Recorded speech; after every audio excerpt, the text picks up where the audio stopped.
Good afternoon. Good afternoon. All right. I'm Brandon Gardner, and I serve as the MBA Committee Chair for the Terry College Alumni Board. It is my pleasure to welcome you all today to the Terry Executive Education Center for our MBA Lunch and Learn. Thank you all for being here today. Before we get started, I want to have a quick reminder that October 17th is our third event, and our guest is going to be George Z. He's the founder and CEO of FinQuery, formerly known as LeaseQuery. I encourage you all to mark your calendars, as George has a phenomenal story of his journey from accountant to entrepreneur. Make sure you don't miss it. And now on to today's guest. We're thrilled to have Angie Brown as our second ever speaker for our MBA Lunch and Learn today. Angie is a Senior Vice President of Technology for the Home Depot. She and her team are responsible for developing solutions for merchandising, online, customer marketing, pro, and service functions. Angie has been with the Home Depot since 1998, when she started her career as an associate systems engineer. She has held roles of increasing responsibility in technology organization and was most recently the Vice President of Technology for Merchandising. Angie was honored as the 2022 Woman of the Year in Technology by Women in Technology. Angie holds a BBA in Management Information Systems and Services from the University of Georgia's Terry College of Business and has completed Harvard Business School's Authentic Leadership Development Program and Carnegie Mellon Heinz College's CIO program. She serves as a board member for the Technology Association of Georgia and Junior Achievement of Georgia. Please join me in giving a big hand and welcoming Loyola alumni Angie Brown to the podium.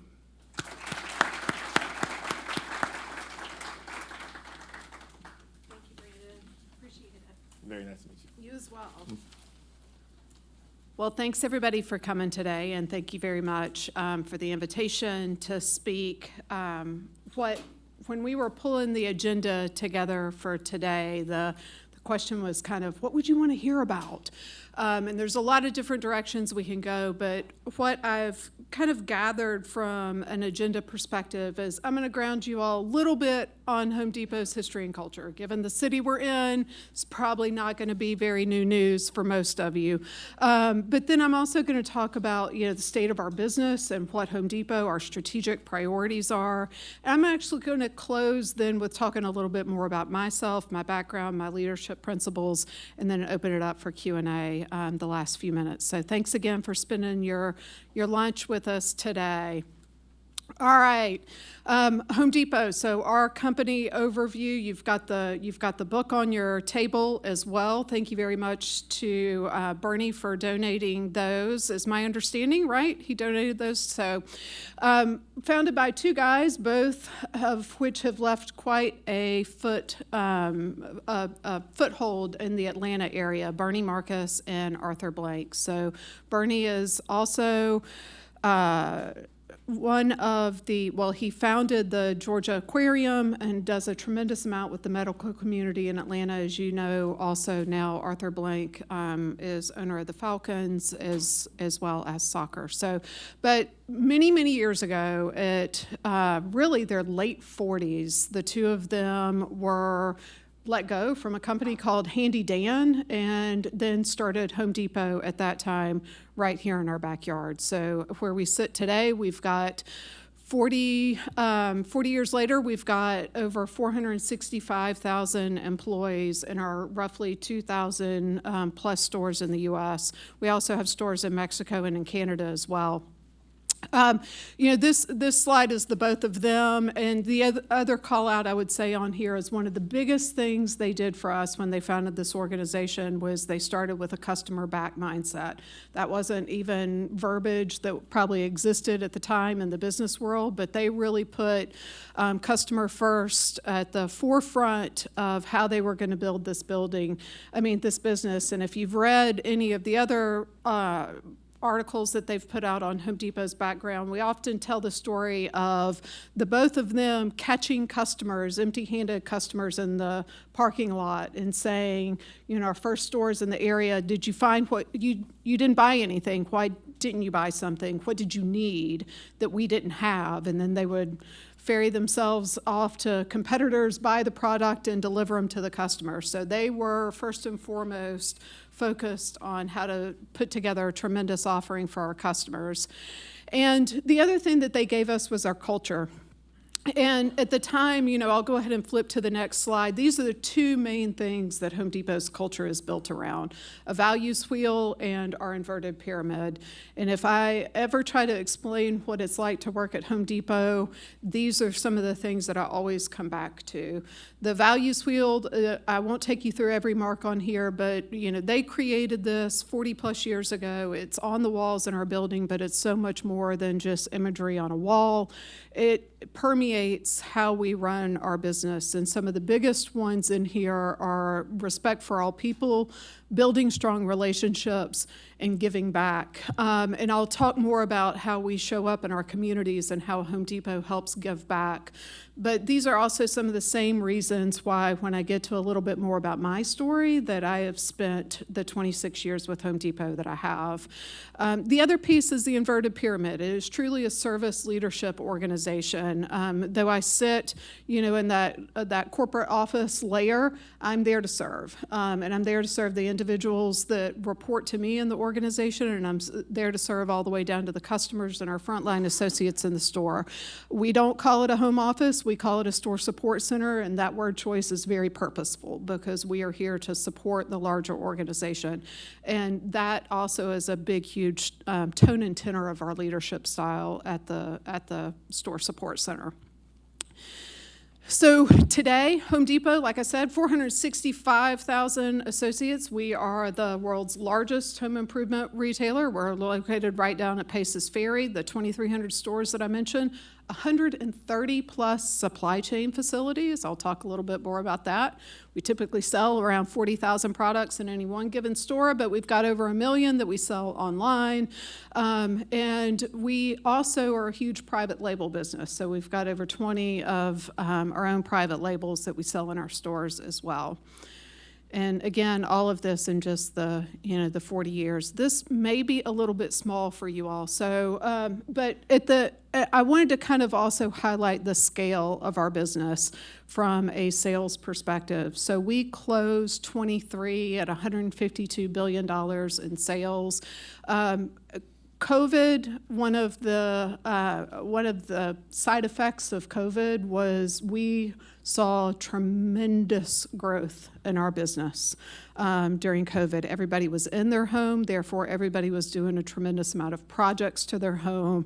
And so if you look at our sales performance compared to the years that we are coming off, we did drop roughly 3% to the year prior, but we look at this as a normalization. We call it kind of right-sizing the business. We are still, and I didn't bring these slides, but if you look at how much our business grew from pre-COVID to now, we are still up from a sales perspective drastically. But if I remember correctly, I think it was close to $40 billion worth of sales growth that we saw during the COVID years. And so, a little bit of retraction there, but all in all, extremely net positive. And, the other thing that we like to highlight is how during all of this time, we've also continued to invest in our associates. And we all know what the labor market is like. We have invested, even during just this year alone, when our sales were pulling back, we put $1 billion investment into our frontline associates to help on the wage front and to take care of our hourly employees that make our business a reality. In addition to the investment that we made in our associates at the time, we've also continued to do a tremendous amount with our communities. We talk a lot about the Home Depot Foundation. So the Home Depot Foundation has kind of 3 different things that we focus on. They're up on the top here: Path to Pro, Veteran Causes, and Disaster Response. We don't talk a lot about this, but this is also part of the big culture aspect of Home Depot. Path to pro is huge for us. When you think about the number of people and you look at the trades population, our count of trades workers is actually below the demand that you see in the industry. So we've added Path to Pro in the past couple of years as far as part of our foundation overview in helping people get educated into these disciplines. Veteran causes has and always will be kind of our first and foremost thing that we lean into. And you see there the amount that we've pledged and donated.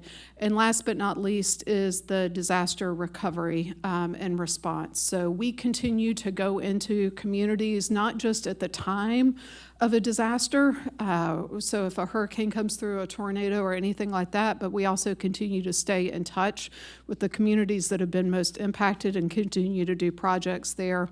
In fact, it was only a few years ago that I was still going back to New Orleans to help restore power to somebody that had not had power since Katrina. So if you think about it, we continue to put a tremendous amount of focus on the communities, not just in the time, but as they continue to rebuild over the duration.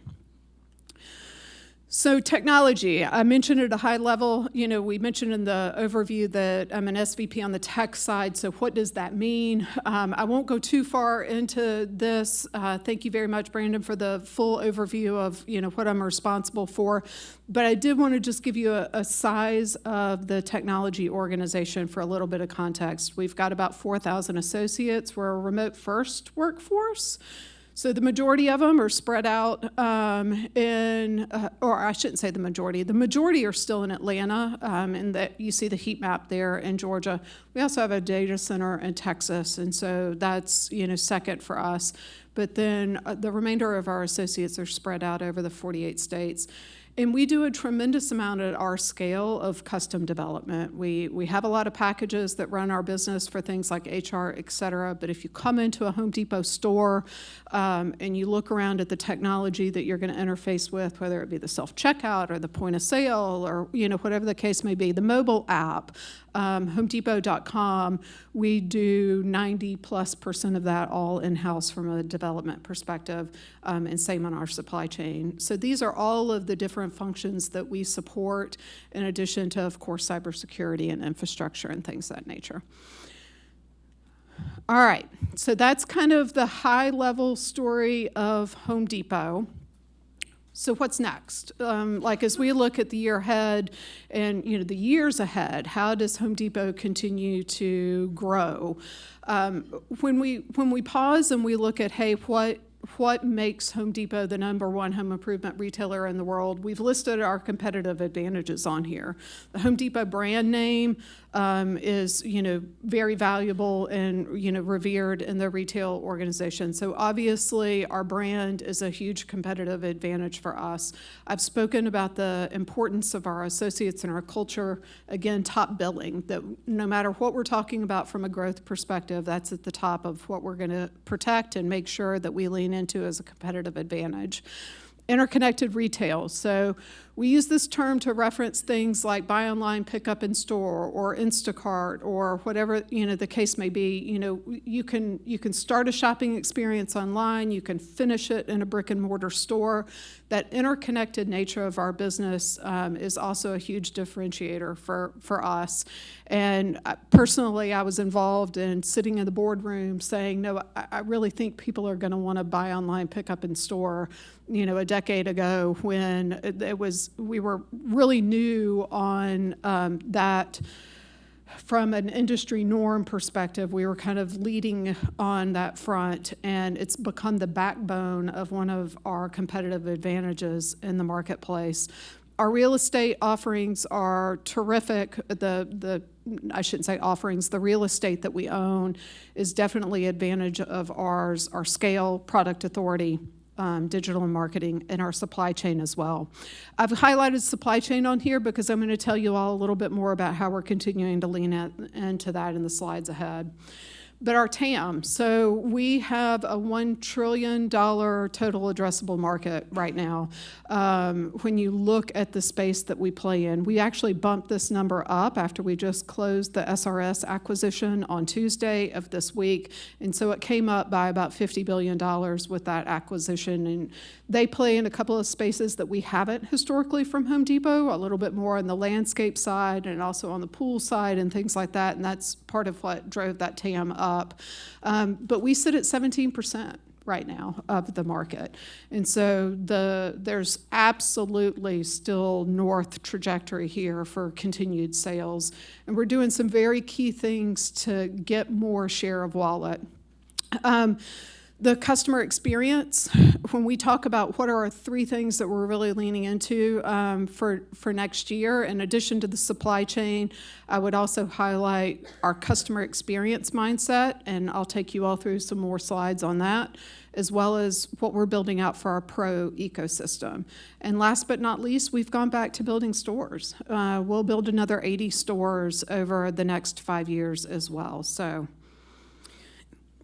like I said, I'm going to hit on these three and tell you a little bit more about what the growth opportunity for us is. So pro, when you think about pro, these are the individuals that are just that. They have a business built on home improvement, and they come into our stores today, and they treat us a little bit more like a 7-Eleven. They pick up the thing that they forgot, et cetera.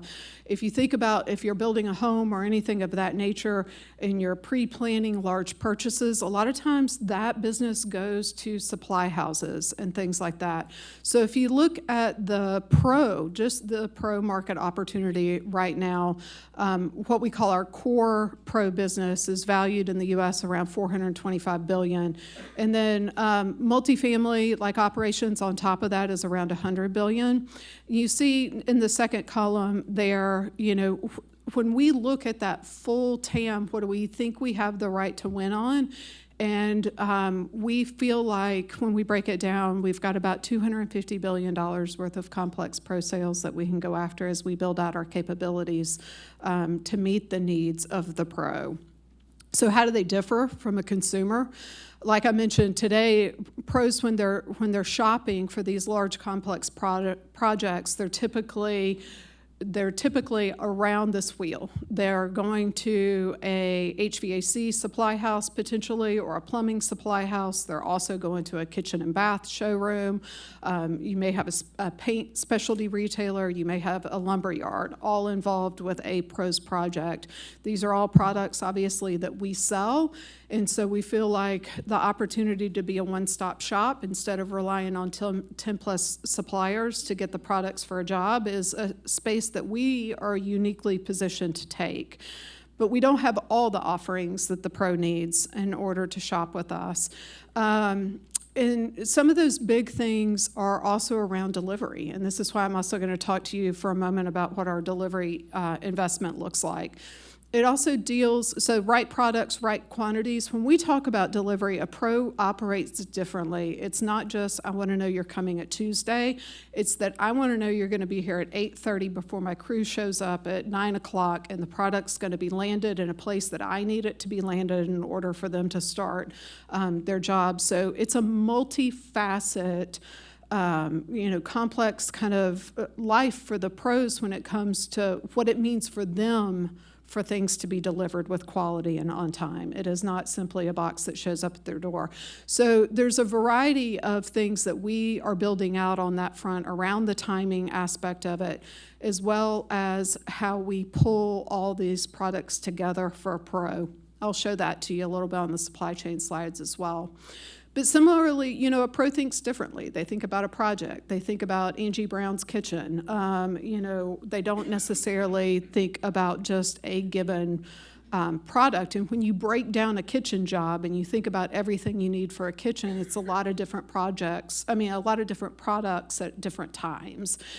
And so we want to not just earn the right for that material buy. We want to earn the right for the project from end to end. And actually, we have one of our sales associates on the pro side as well here with us today. When we talk about the pro outside and inside sales team, this was a function that we didn't have before. We didn't have necessarily sales associates that were that constant name for a pro to pick up the phone and talk to. And so we're a couple of hundred people now, right? 600 sales reps outside of the stores that are out there really on the job sites with our pro customers to really help them grow their business. Yeah.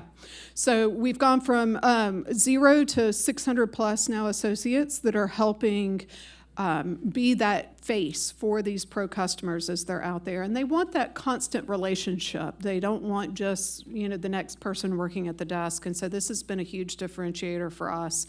Of course, pricing is part of this too. And making sure that we have pricing programs that appeal to the pro for, their jobs and what they are shopping with us. And the loyalty aspect of it is huge. Now, one thing that's not called out on here, but has been an equally large and important part of this, is the concept of trade credit. And what I mean by trade credit is that sometimes the pros, they don't want to just be using their credit cards. They want to have a line of credit with the retailer. And so we have moved to also introducing a trade credit program for our pros. And so these are some of the big things that we talk about that are going to be what differentiates us in the marketplace. I want to be able to get the full job. I want to have confidence you're going to show up when I want you to show up for the delivery with all the products that I need. I want the constant name at a price that I like, and it differentiates how much business that I am doing with you, as well as the ability to pay on credit. So this is our second year on this journey as far as investing in technology to support this and investing in business operations and people to support this. And we're definitely seeing benefit from it and continue to lean in heavily to this for the years ahead to help get after the TAM that I referenced earlier.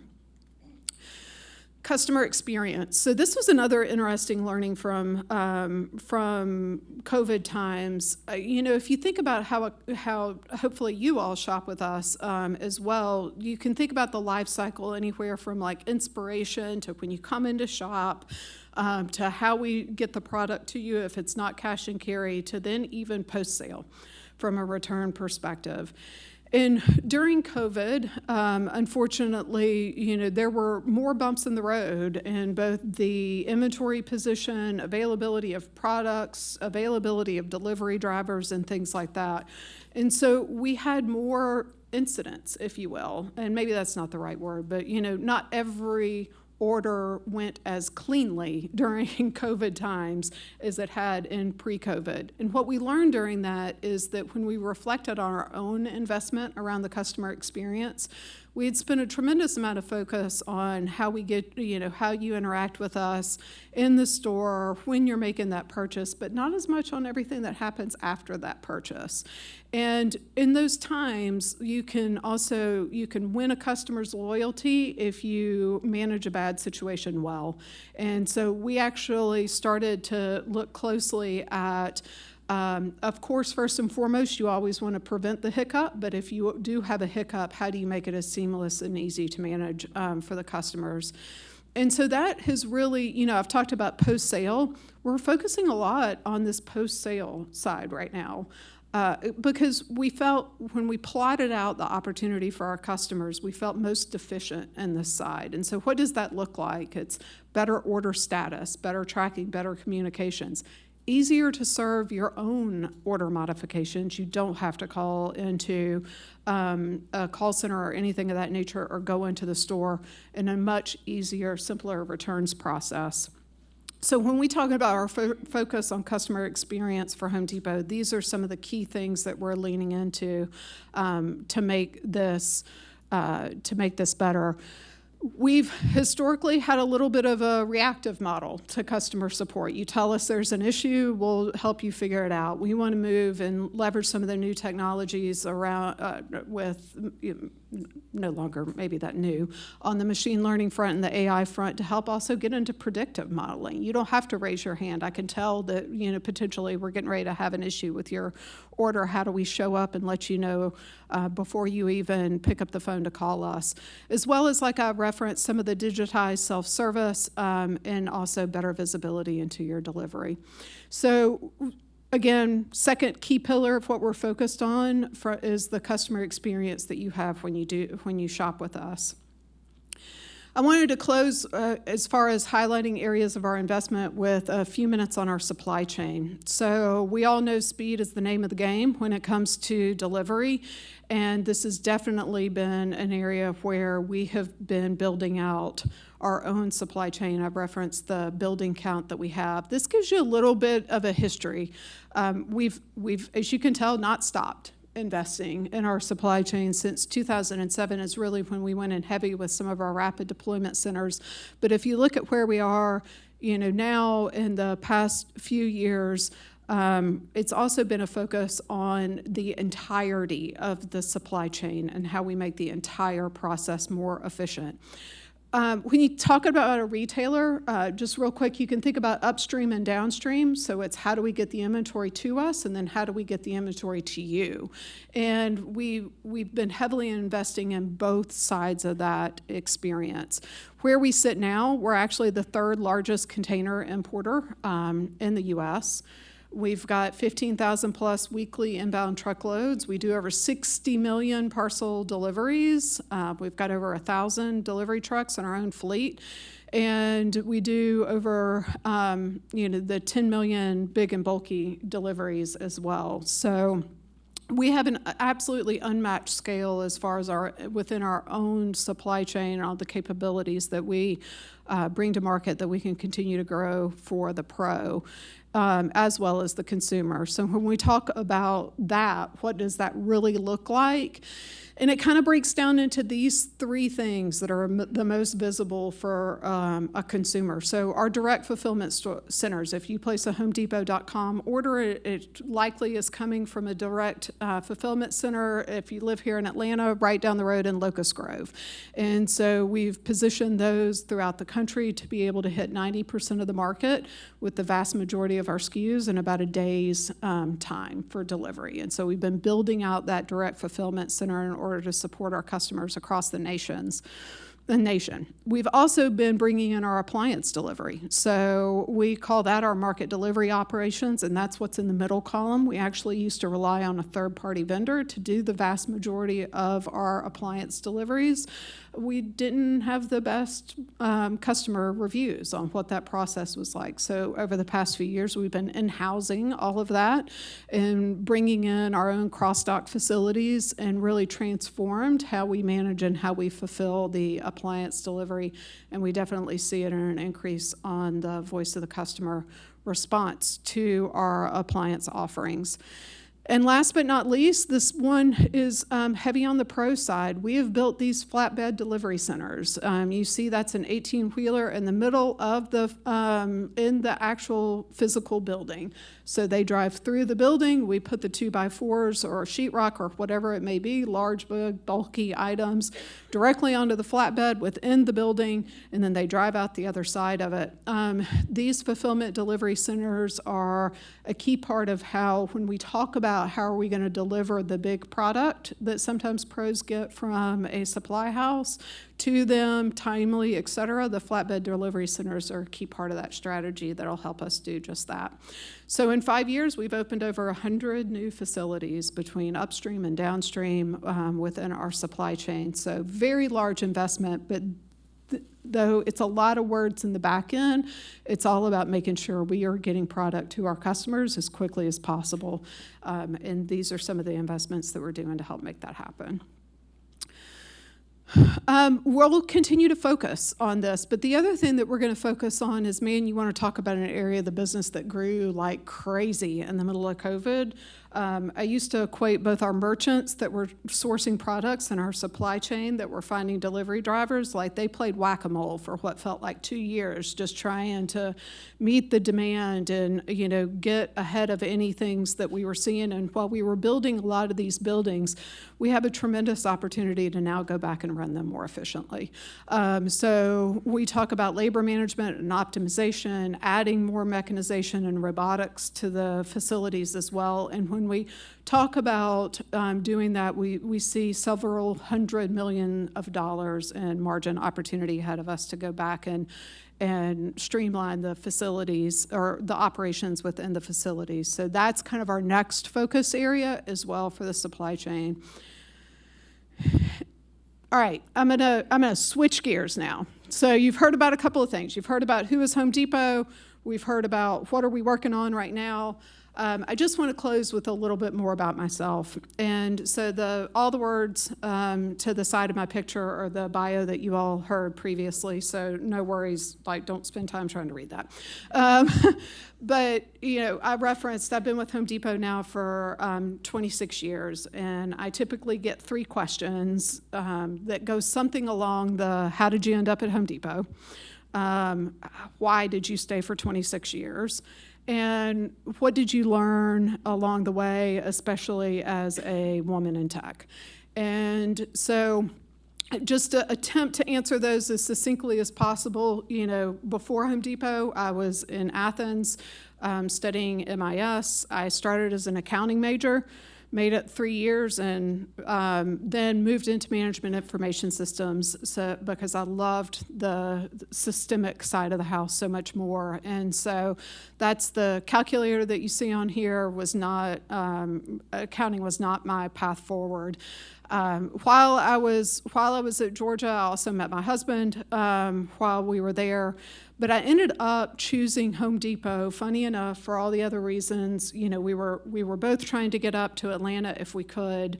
But one of the biggest things at the time, just to make it real, was I could wear jeans if I went to work at Home Depot. And some of the other companies that I was going to work for, that was not the case.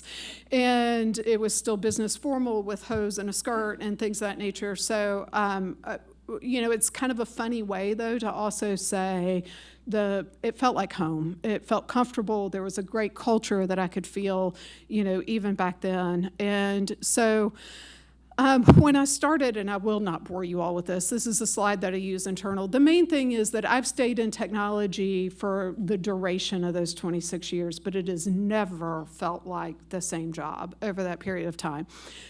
This is a lot, like I said, a lot of internal words for all the different areas that I've worked in over the time, and honestly, there's a lot that aren't even represented on here. But the biggest thing about working for this really big company is that there was always a new opportunity, and there still remains a new opportunity.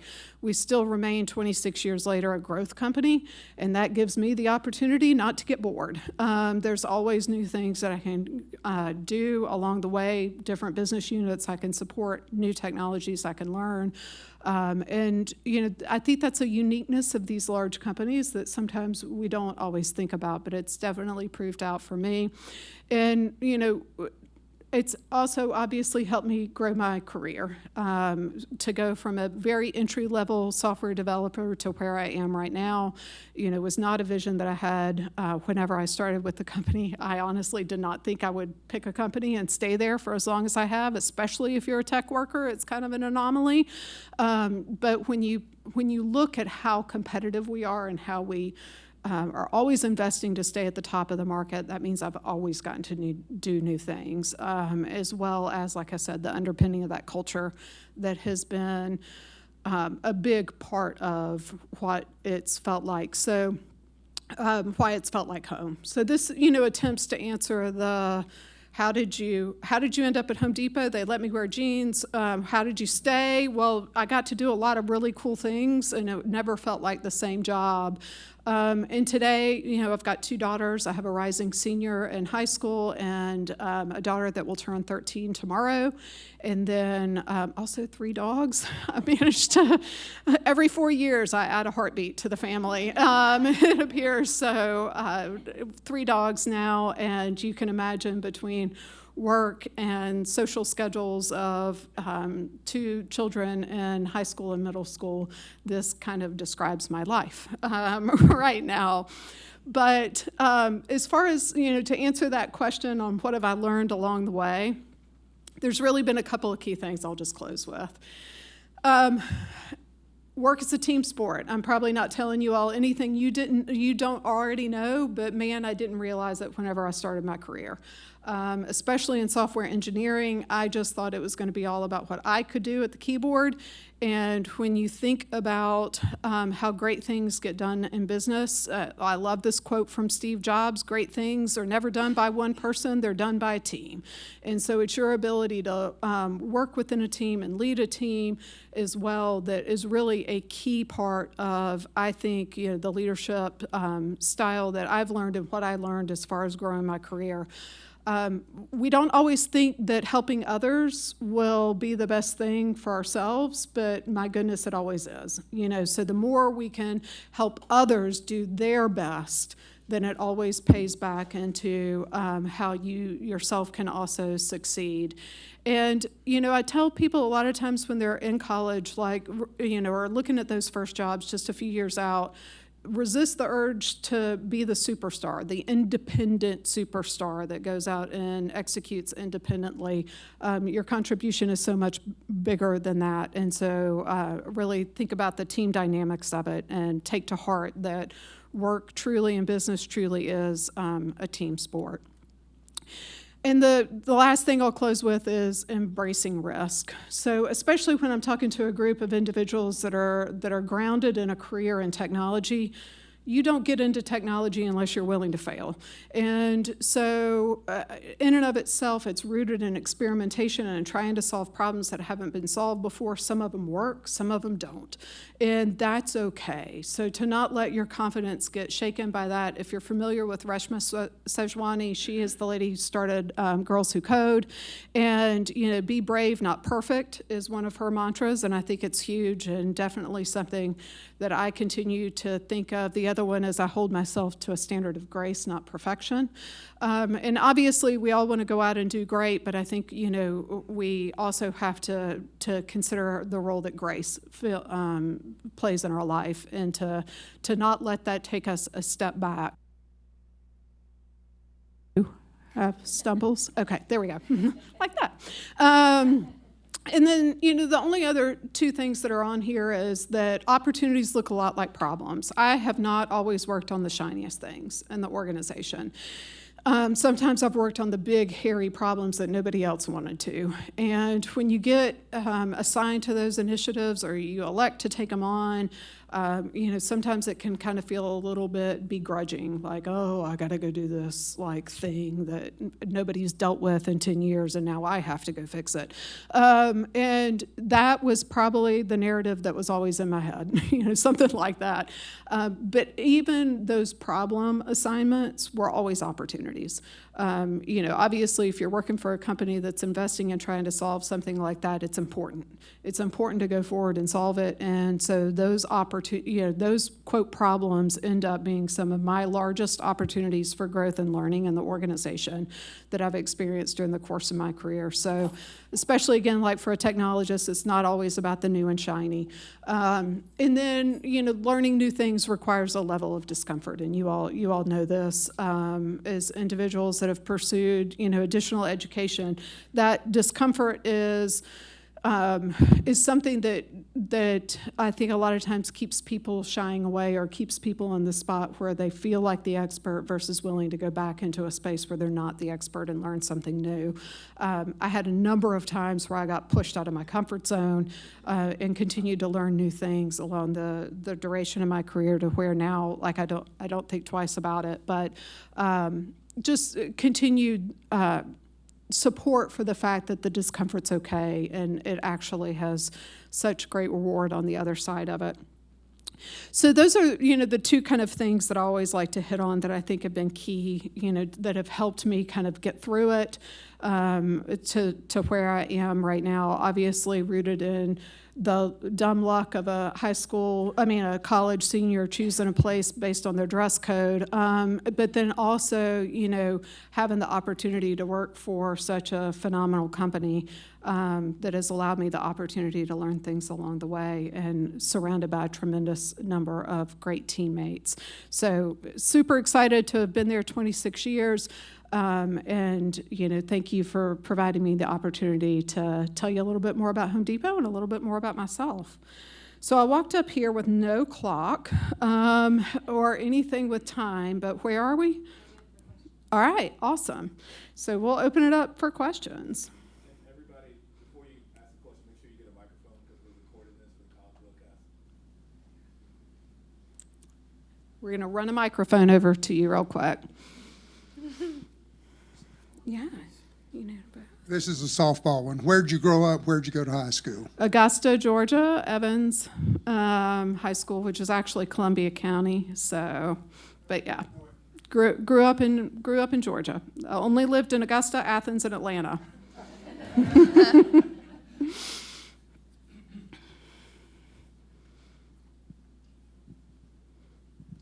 So how do you see the SRS acquisition impacting your technology strategy? So that's a great question.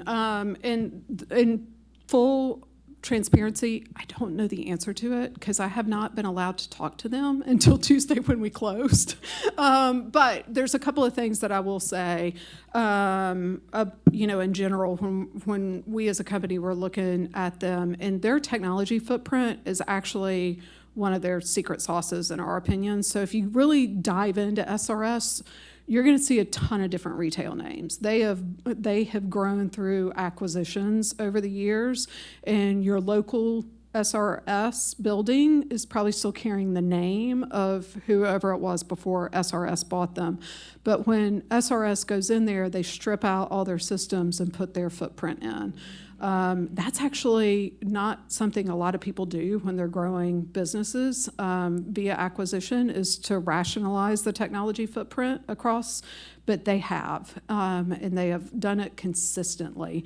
So they have got a very clean technology landscape. Sometimes when we do acquisitions, we're coming in and trying to figure out, what we need to clean up. This is a little bit more about what are we going to learn from them and how can we integrate across, and was definitely part of the value prop for them. But they've run a very good, clean tech shop. So. Yeah. I'm going to just wait on the microphone real quick. Thank you. You had a slide that said most stores have 40,000, and then you have 1 million products. A lot of it's online. So can you speak a little bit further on that logistics of like the center and Locust Grove, how that, and you guys are thinking about it, especially from the consumer experience. It's like someone who sees it, pick up at store, that type. Yeah. So. It's a very complex answer, so my pause is trying to figure out kind of how to hit the salient points. When we are choosing the inventory that's going to go into a building, like into a store, it's obviously based on the products you're going to need the most. But if you think about the assortment, like I could use kitchen and bath accessories. There's such a broad assortment of things that you could buy that we try to have the key SKUs within that in the physical stores, the ones that sell the most, but we try to give you the broader variety through our .com platform. So you can also pick up, other things within that.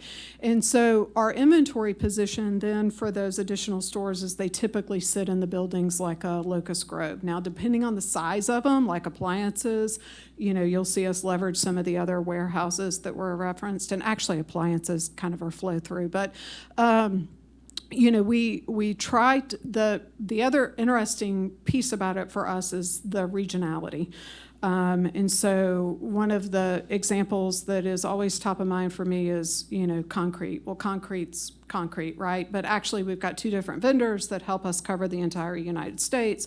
And so, based on that vendor's manufacturing, footprint, et cetera, we're going to put Quikrete in certain stores, Sacrete in other stores, so we can get it from the vendor to our warehouses as quickly as possible, and either from our warehouses to you directly in the customer or into the store.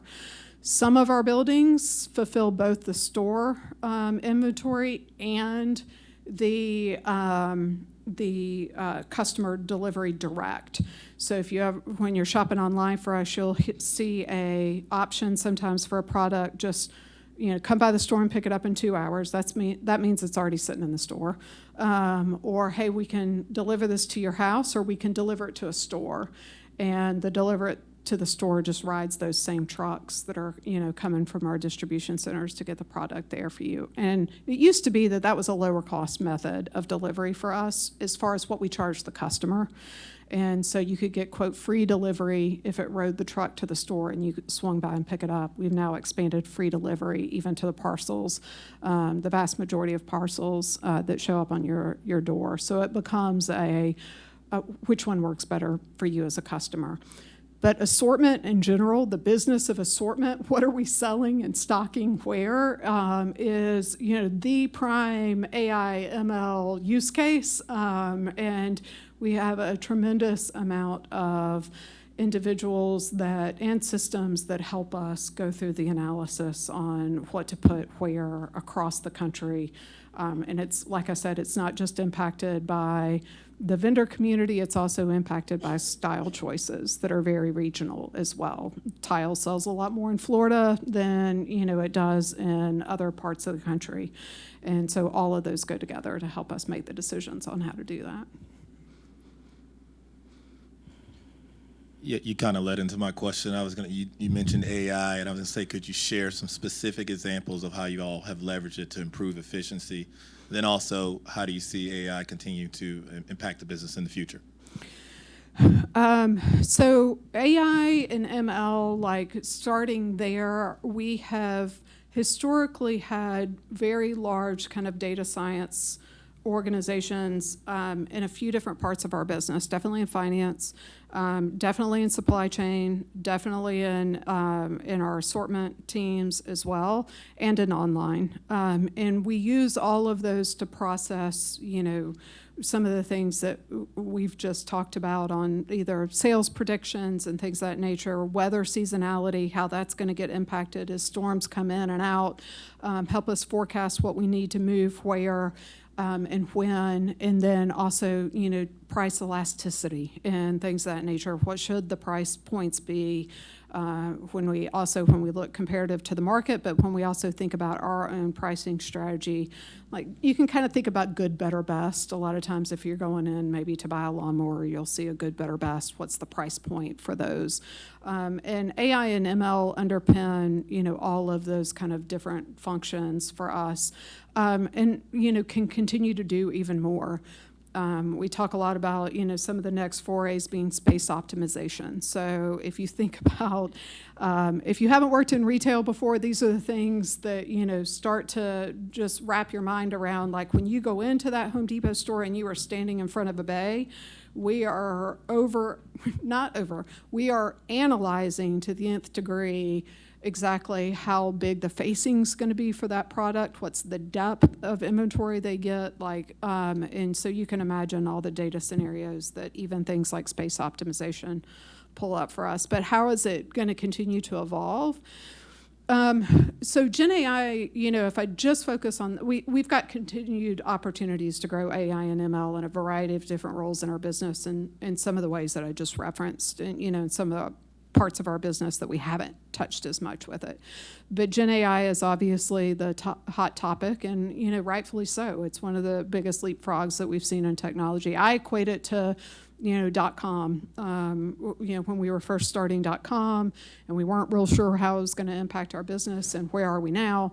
Gen AI, I think, will be a similar narrative here in a few years. We're probably still in the stage of exactly how is it going to impact our business. I think all companies are working through that. There's some really key things that a lot of people are coalescing on. Call centers are a huge opportunity for Gen AI. We are similarly investing on that front. Think about your search experience online. You're going to want to go from not just a, typing in toilet, but, how do I install a toilet? And how do we, leverage that technology to help you through that use case?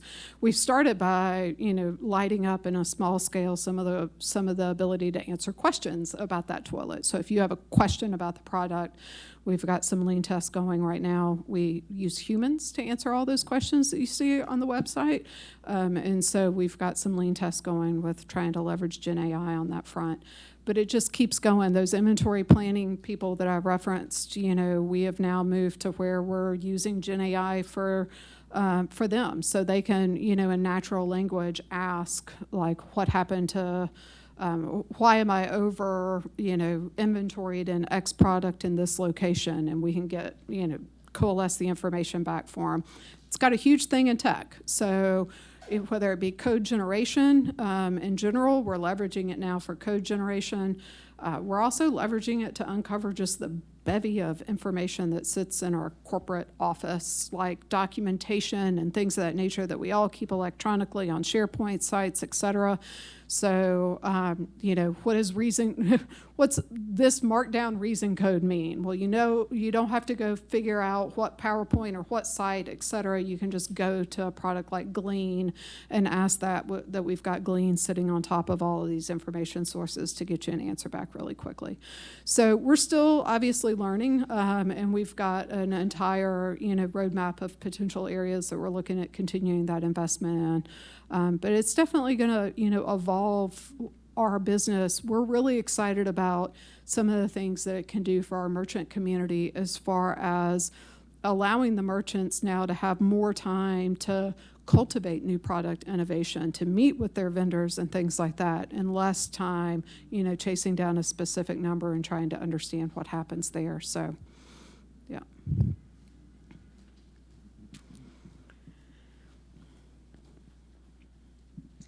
Angie, along the line of the AI question, the biggest thing that AI needs is connectivity. And as Home Depot grows, what's the biggest challenge that you have facing for your, solving for that connectivity for all the widgets and things like that run across the Home Depot real estate? We have a couple of different things in play there. We've been on a cloud evolution for a while, and then, obviously also investing heavily in our network connectivity from our stores into the cloud or into our data centers and things like that. So our networking friends have definitely had their work cut out for them over the past few years as we continue to light, up more things. It's also been an interesting evolution, though, on how much of this compute we can actually bring back local now as things continue to shift. So as you find some of the chip work, et cetera, advancing, we can do some of this compute now at the cloud this year. At the edge this year, where 2 years ago we couldn't. We didn't have the necessarily bandwidth at the edge within our actual infrastructure in the store to do some of the compute, and we were having to traverse those lines. So that, I think it's going to be a really neat evolution. There's a lot of talk even on your personal phones about like having compute on there. You've always had compute on there, but having even more like compute on there to be able to handle some of this. We have like first phones in our stores that all of our associates carry, and so it'll be, we're constantly monitoring how much can we bring back to run on that versus sending it out to the ethos. So it's an excellent question, because that portion of the narrative continues to shift as well as you see the hardware and the networks continue to mature.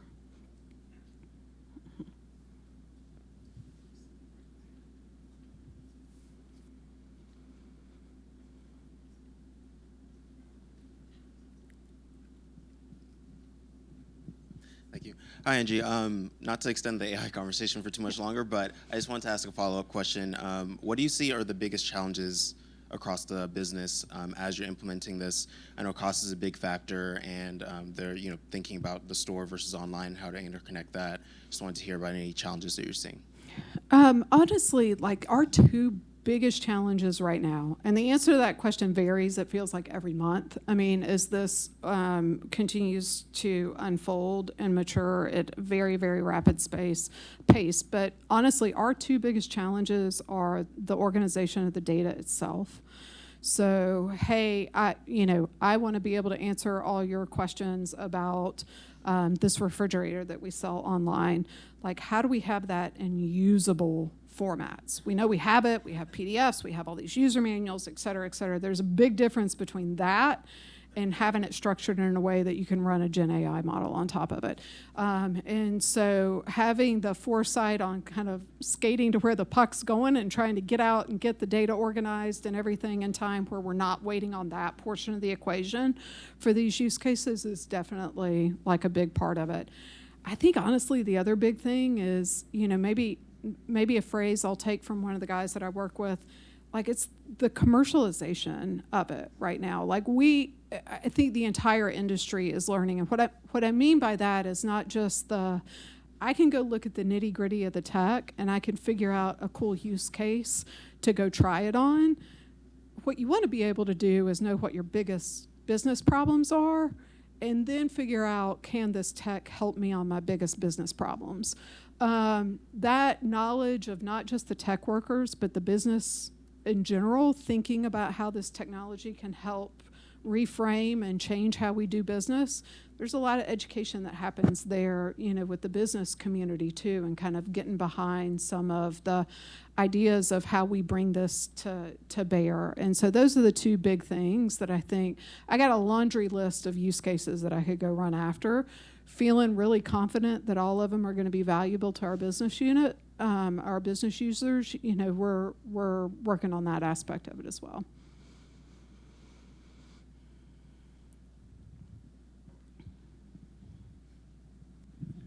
Angie, one of my observations is that it's really hard to get help these days in Home Depot. I remember 20 years ago, it was just the most amazing place because everybody you asked knew exactly what you wanted.